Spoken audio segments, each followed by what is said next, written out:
कहानी एक छोटी सी गांव की है जहां एक पुरानी किताब का जिक्र हर किसी के चेहरे पर एक खौफ ले आता था। लोग कहते थे कि जो भी उस किताब को पढ़ लेता उसकी जिंदगी में कुछ ना कुछ दर्दनाक हो जाता था। गांव के आखिर में शिव जी का एक मंदिर था, जो मंदिर देखने में बाकी मंदिर जैसा ही सुंदर और अद्भुत था। पर उस मंदिर में ऐसा एक दरवाज़ा था जो हमेशा बंद रहता था। गांव वालों का कहना था कि बहुत साल पहले किसी तांत्रिक ने उस किताब को लिखा था। अपनी ताकत को और भी खतरनाक बनाने के लिए हर एक खौफनाक साधना जो वो करता था उसे किताब में खुद लिख कर रख लेता था, जैसे कि ये एक भयंकर योजना का हिस्सा हो। और देखते ही देखते उसने पूरी एक किताब लिख डाली। पता नहीं उस किताब में कितने साधनाओं का जिक्र होगा। जब उस किताब का आखिरी पन्ना लिखा गया तब उस किताब का रंग काले रंग में तब्दील हो गया, जिसके वजह से उस किताब का नाम काली किताब रखा गया। उस किताब में साधना के अलावा और भी कई भयंकर चीज़ें लिखी थी। बहुत सारी काली ताकतों का जिक्र था, लेकिन जो भी उस किताब को पढ़ा उसकी ज़िंदगी या तो ख़त्म हो गई या वो कहीं गायब हो गया, या फिर उसकी जान से भी बड़ी चीज़ उसका दिमाग और शब्दों की ताकत चली गई और अब वो कुछ भी कहने के लायक नहीं रहे। उस किताब को लिखने के कुछ ही साल बाद उस तांत्रिक ने फांसी लगाकर अपनी जान ले ली, लेकिन उसकी मौत के बाद भी वो भयंकर किताब कहीं ना कहीं घूम रहा था, जो हर किसी को अपने जाल में फंसाने के लिए कभी भी किसी भी हद में आ जाती थी। गांव वालों की बहुत समय कोशिश के बाद उन्होंने एक सिद्ध बाबा को बुलाकर कई दिन तक गांव में यज्ञ और पूजा करवाई और फिर उस भयंकर किताब को बंदी बनाकर शिव जी के मंदिर में रख दिया। लेकिन उस दिन के बाद से मंदिर का वो दरवाज़ा हमेशा के लिए बंद हो गया, जैसे कोई श्रापित चीज़ अंदर बंद हो गई हो और उसका राज कभी ना खुलने वाला हो। पर कुदरत को तो कुछ और ही मंजूर था। राहुल, जो अमेरिका से कुछ ही दिन पहले गांव वापस आया था, शिव जी का गहरा भक्त था और एक सुबह अपनी भक्ति में डूबा वो शिव जी के मंदिर दर्शन के लिए निकल गया। लेकिन उस दिन कुछ ऐसा होने वाला था जो कभी किसी ने सोचा भी नहीं था। वो भगवान के दर्शन करके घर लौट रहा था कि अचानक उसके सामने वो बंद पड़ा दरवाज़ा दिखाई दिया, जिसके सामने तो बड़े बड़े ताले लगाए गए थे और उन तालों के ऊपर भगवान के अनेक धागे बंधे हुए थे। वो पहले तो कुछ जान नहीं पाया, सोचने लग गया ऐसा क्यों है, मंदिर के बाकी दरवाजे तो खुले हैं पर ये वाला ऐसा क्यों बंद पड़ा है। ये सब सोचते सोचते वो अपने घर चला गया। वो उस दरवाजे के बारे में पूरी तरीके से भूल चुका था। पर उस रात राहुल को एक भयंकर सपना आया, जिसमें उसने शिव जी के मंदिर का वो दरवाज़ा देखा, जिसके पीछे एक लड़की जोर जोर से रो रही थी और मदद के लिए चिल्ला रही थी। उसकी आवाज़ इतनी भयंकर थी कि राहुल का मन कांप गया और अचानक उसके आँख खुल गए, जैसे उस सपने ने उसकी रूह को हिला दिया हो। वो सपना देखने के बाद राहुल पूरी रात बस सुबह होने का इंतज़ार कर रहा था, ताकि वो सुबह के पहले ही उस मंदिर वापस जाकर उस भयंकर दरवाजे के पीछे छुपा हुआ सच्चाई को जान सके। सुबह होते ही राहुल ने तुरंत मंदिर का रुख किया और जब उसने देखा कि दरवाज़ा अभी भी बंद पड़ा है तो वो और भी ज़्यादा घबरा गया। उसके मन में एक भयंकर उलझन थी कि उस दरवाजे के पीछे का सच कैसे जान सकेगा। तो वो उस मंदिर के पीछे जाने लग गया।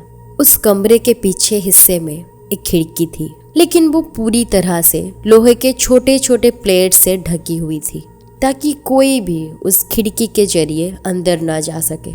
राहुल ने थोड़ा कोशिश करके दो प्लेट्स के बीच एक छोटा सा गैप बनाया और डर के साथ उस गैप से अंदर झांकने लगा। उस कमरे के अंदर पूरी तरह अंधेरा छाया हुआ था, कुछ भी साफ नज़र नहीं आ रहा था। लेकिन जब राहुल मुड़कर वापस जाने लगा तब अचानक उसके आंखों के सामने एक रोशनी चमकी जो धूप से भी ज्यादा तेज थी, जिसे वहां हजारों हीरो की चमक छुपी हो। उसी बीच राहुल को एक किताब नजर आई जो सोने जैसे चमक रही थी। राहुल अपने आप को काबू नहीं कर पा रहा था। उसके अंदर एक इच्छा जाग उठी। वो किसी भी तरीके से उस किताब को अपने हाथों में पकड़ना चाहता था, क्योंकि वो जानना चाहता था कि आखिर उस किताब में क्या था जिसके वजह से उसे इतनी सुरक्षित तरीके से रखा गया था। तब राहुल ने सोचा कि रात को पूरी तरीके के साथ आके वो उस किताब को छुपा के ले जाएगा, पढ़ के वापस रख देगा। लेकिन उसे क्या पता था कि उसका ये फैसला उसके जिंदगी का सबसे बड़ी और आखिरी गलती साबित होने वाला है। रात के गहराइयों में राहुल एक हथौड़ा लेकर उस खिड़की के पास पहुंच गया, लेकिन वो लोहा इतना पुराना था कि बस 3-4 बार ही उस पर हथौड़ा मारते ही वो टूट गया।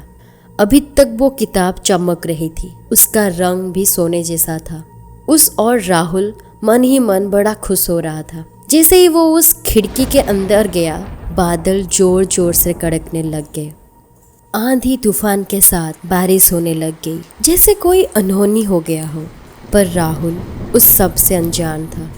जब राहुल ने वो किताब अपने हाथों में ली तो वो सोने जैसे चमक रही किताब अचानक एक भयंकर रोशनी के साथ काले रंग में तब्दील हो गई, जैसे कोई श्रापित चीज अपनी असली पहचान में आ गई हो। राहुल को कुछ समझ में नहीं आ रहा था, पर फिर भी कुछ सोचे समझे बिना उसने उस किताब को अपने साथ अपने घर ले गया।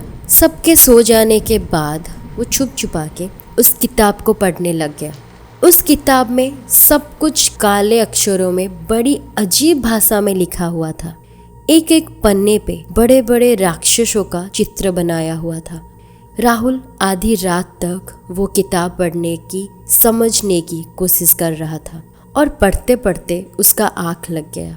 उस रात राहुल ने फिर से एक भयंकर सपना देखा, जिसमें एक लड़की जिसका पूरा शरीर काला था राहुल के सर के पास बैठी थी।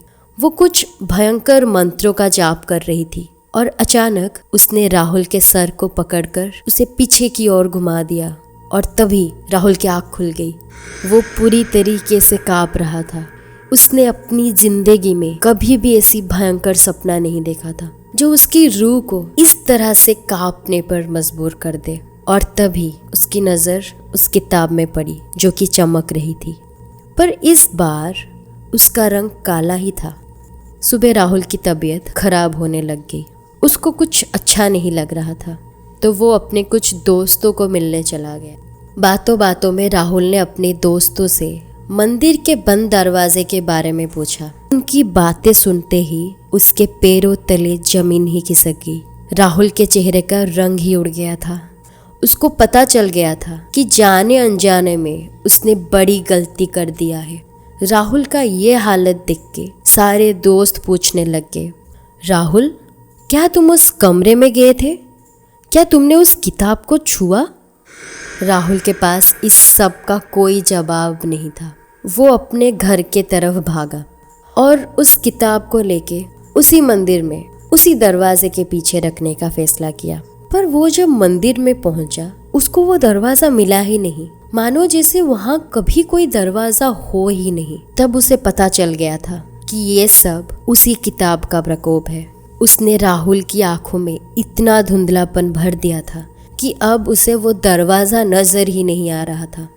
राहुल खौफ में उस किताब को उसी मंदिर में फेंक के अपने कमरे में छुप गया और कुछ ही समय के बाद वो किताब उसके बेड के ऊपर ही था।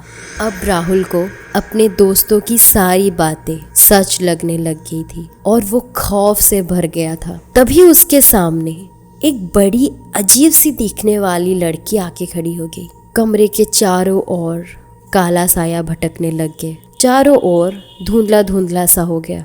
राहुल ने डर के मारे अपने घर वालों को भी बुलाने की कोशिश किया, पर मानो जैसे उसकी आवाज़ उस कमरे से बाहर ही ना जा पा रही हो। तभी राहुल ने उस लड़की से पूछा, तुम कौन हो?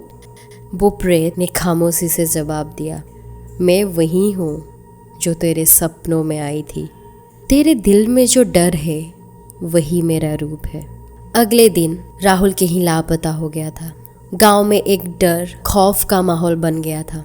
सारे लोग इधर उधर ढूंढने लग गए।